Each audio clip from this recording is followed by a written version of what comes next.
Hi అండి, అందరు ఎలా ఉన్నారు? Welcome to Ambi collections. And ఈ డిజైన్స్ ఎలా ఉన్నాయో కామెంట్ చేయండి. మీకు ఈ డిజైన్స్లో ఏ డిజైన్ నచ్చితే మీరు కూడా ఆర్డర్ చేసుకోవాలనుకుంటే స్క్రీన్ మీద ఉన్న నెంబర్కి ఆర్డర్ నౌ. అండ్ అలానే ఫుల్ దాకా చూడండి.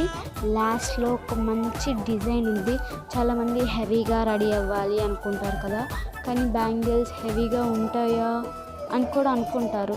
మీ లాస్ట్ చూపించింది అయితే అది ఇద్దరు వేసుకోవచ్చు. అండ్ ఇద్దరు కాదు, నాకు హెవీగా కావాలి, చేతి నిండు కావాలి అనుకుంటే ఒకళ్ళైనా వేసుకోవచ్చు అనమాట. అండ్ ఆ డిజైన్ కూడా చాలా హెవీగా ఉండదు, అలాగని సింపుల్గా ఉండదు అనమాట. ఇది ఆ డిజైన్ గురించి తెగ చెప్తున్నా, మరి డిజైన్ చూపించట్లేదు అనుకుంటున్నాం. ఇదైతే ఒకళ్ళు వేసుకోవచ్చు. అండ్ నెక్స్ట్ వచ్చేది ఇది సేమ్ డిజైన్, కాకపోతే ఇది ఒకళ్ళైనా వేసుకోవచ్చు, ఇద్దరైనా వేసుకోవచ్చు అనమాట. ఈ డిజైన్ ఎలా ఉంటుందో కామెంట్ చేసేయండి. Please like and share, subscribe to my YouTube channel and Instagram page. Bye.